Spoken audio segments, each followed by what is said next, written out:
It wasn't the first time I'd received punishment from a man. My father was stern and rather uncommunicative, and used to get so angry about my laziness and untidiness that he would resort to draconian measures to discipline me. These would consist of piling all the rubbish in my bedroom into my bed and pulling over the covers, dragging me upstairs by my hair, and then forcing me under the cold water tap to knock some sense into me. Did it? No, it didn't. I became more obdurate, and my body language let him know that he hadn't won. I was still a free spirit, and I wouldn't be shackled. Deciding I wasn't learning as fast as I could be, and fearing I may fail the 11+, he got me up viciously early in the mornings, and had me run around our acre plot twice against the clock. Armed with a ruler, he would then quick-fire mental arithmetic questions at me, and bang the ruler on the table for the answer. I lost the battle by passing the silly exam, but felt I sort of won the war by digging my heels in about performing well at grammar school. Mealtimes were another opportunity for head-to-head confrontation. "Linda, eat that cabbage, pork chop fat, sprouts, chicken skin." "No, I don't like it." "Well, you just have to sit there till you do." So we did. Although lazy, I had an inordinate amount of fight in me. Feisty, they'd call it now, but I never struggled against my captor, Ken. I did once or twice at the outset, but was smart enough to realise that the subsequent loss of sensation in my extremities, coupled with the bruising, was not really worth it. It was just what he was waiting for, in some ways like my father was, so he could have an excuse to switch into brutal mode. So, with whatever strength I could muster, I would stifle and subdue my reactions. Heaven only knows how it started, but Ken decided he wanted to learn to play the bagpipes, after getting interested in Scottish classical bagpipe music, pibroch. He was Welsh through and through, so it was a strange alliance. My grandfather was Scottish, and I found this style of music strangely haunting and elegant. In a curious way, I found Ken's homage a compliment, because he knew that I was proud of my Scottish roots. He ordered a set, and we drove to Edinburgh just to collect it. It cost a huge amount of money, and it was a nice feeling as I gazed upon the instrument. It was quite a work of art, and the bag was encased in my grandfather's tartan, the Leslie. Learning to play the bagpipes should really have been something one undertook in a vast auditorium, or in a field somewhere, or at least away from human habitation. Yet Ken practised daily in the house. Yes, I know we had a detached house, but there was no room I could go to escape the intrusive screeching, except to go out for a few hours. He wouldn't have liked that. He liked me close by, so I could hear how well he was doing. It was a shame that it didn't have a volume control on it, and I was surprised that not one neighbour complained. I didn't complain either. Not just that, he would tape himself and play it over and over on his reel-to-reel tape recorder to check for flaws in his performance. Full marks to him. It was a daunting task when he couldn't even at the start read music. I taped one of his virtuoso performances, and on a rare visit to my mother, played the tape to her. She was even closer to her Scottish roots. The sound of the pipes always made her misty-eyed. Unfortunately for Ken, but not for me and Mum, I let the tape overrun, and it went on to play an earlier performance. The performance when Ken stood at the stairs in mock march mode, playing Scotland the Brave.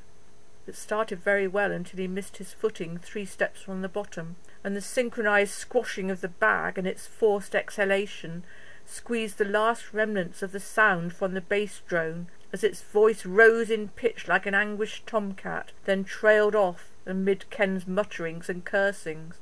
It was amazing how melodic such a sound was to both my mother and me. She remembers very little about Ken now, but still dabs tears from her eyes when she recalls how well he played that day. Such an affront to his dignity gave Ken the opportunity of being a victim himself. Perhaps that was one of the occasions when he was rougher than usual with me. Perhaps the stairs were extracting their revenge. It would be nice to think so. I remain convinced that mental torture is the worst form of pain, and of course all the repressive dictators and regimes would agree. The very nadir of it all, for me, was when I was denied my basic human right to breathe. I sort of remember counting 1,000, 2,000, 3,000, while my tongue was trying to make me a lifeline. When it first started happening, it was a reflex action to struggle, but he would really try so much harder to wrestle back control. What else could I do but try and master the technique of shallower breathing, while my heart was still racing, almost out of control? And what sort of coward would deny me breath, while using their superior strength to deny me movement too? It seemed like a bit of an unfair advantage. Convinced I would end up dead at some stage, I got a black-handled steak knife from the kitchen and secreted it under my pillow. He never found it, because he never stripped the bed. That was my prerogative. It just shows the extent of my cloudiness of thought, as, had I ever used it to cut my bonds before he came back into the room, he would have become crazed with anger, and although I can't predict how he would have acted, believe me, it would have been to my detriment. If I'd managed to reach it during one of the 2-minute silences, and somehow managed to plunge it into him, I would have had to have made sure he was dead, because he would almost certainly have killed me. The steak knife was to remain under my pillow for the last 2 years of my life with Ken. How could it be that someone so gutsy as I had been all through my growing up could be reduced to a malleable heap that offered no resistance? Was I as strong as I thought? Perhaps my strength went into preserving my own status quo, so after a few faltering starts I could display a sublime persona that minimised Ken's triumph. If I was that gutsy, why didn't I leave him? Had he been a drunkard and I was being ritually knocked about on his returns from the pub, I would have understood this behaviour pattern and left him a lot sooner. He didn't drink to excess, he wasn't a womaniser. The end game was short, reasonably sharp, and completely out of my hands. I was determined to give Ken a fair hearing, but 7 years was quite a long time even for a balanced person like me. Despite the tranquilizers, I was beginning to dip down more and more into depression, and the intensity and frequency of the abuse seemed to be escalating. Or maybe I just wasn't handling it as well as I used to. I was worn down, and for the last month or so beginning to cry uncontrollably. After a few weeks of this I phoned my mother, and she sent my father to pick me up. I risked Ken's wrath by saying I was going away for a few days to see my parents, who had by now moved to about an hour and a half's drive away. I remember looking all around at everything I had built up over 7 years. The detached house, antique furniture, well-stocked garden, dinghy, vintage car, new car, lovely kitchen, books, plus cats, Iska and Diva, knowing I was probably escaping forever. But all that was a small price to pay for walking away with my body and mind not quite together, but salvageable. I never went back, but received tearful phone calls and an abundance of letters.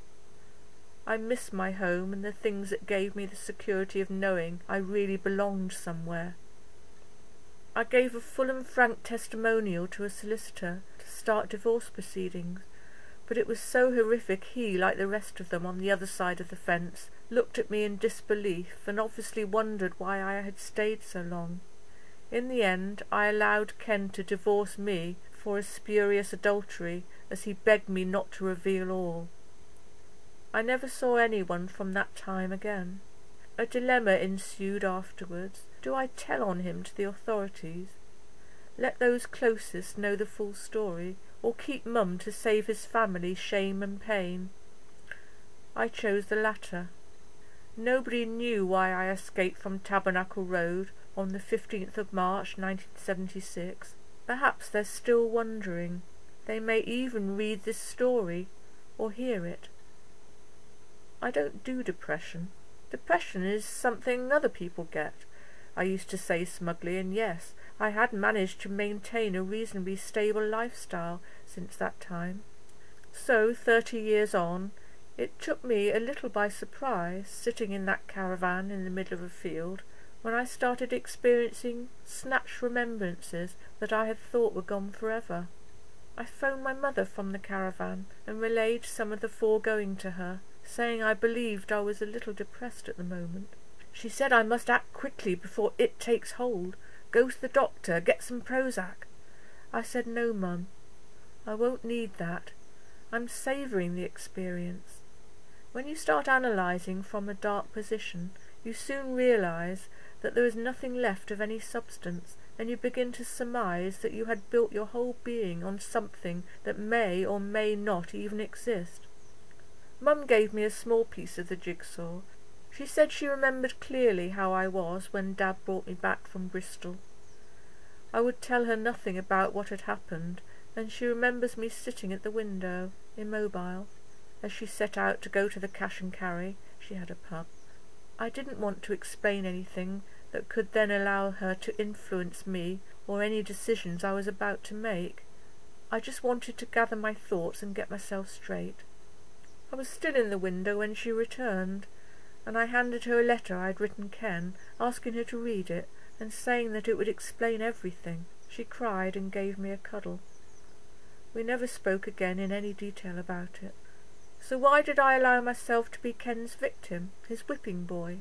This is the perennially posed question those on one side of the fence ask exasperatedly of that silent minority, the abused women on the other side of the fence.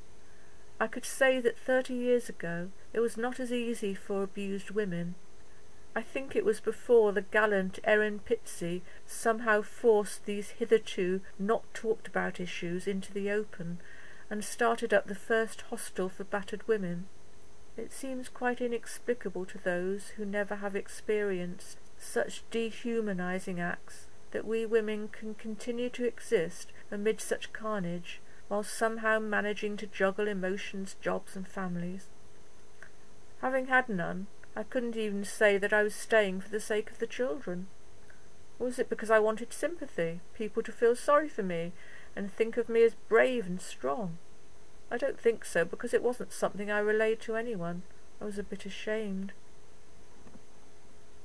But have things really changed that much? There are still too many deaths from abuse. Programmes like Jeremy Kyle feature victims just like me, who protest that their husbands, boyfriends, lovers are abusing them or are serial adulterers. I would be the first to stand up and say that because they stay put, they are disempowering themselves and empowering the abuser. They can cite a million reasons why they can't leave, etc., and I was doing this too, in reasoning that I needed to find out why for myself by staying, observing and analysing. My passivity regarding such prolonged and extensive abuse was taken by Ken as tacit acceptance. So why didn't I talk to him at the outset and tell him what he was doing was hurting me? It was without my consent and therefore wrong. I could have saved myself 7 years of no progress in that direction because I never found out the answer. So, having laboured through this story, what do you think now? I'm sure that most of you would make the informed decision that this terrifying jigsaw still has a piece missing, the piece that explains why. But why should you get off so lightly when I'm still here 30 years on, still wrestling with this conundrum? It is beyond my ken, and the conclusion is that there is no conclusion.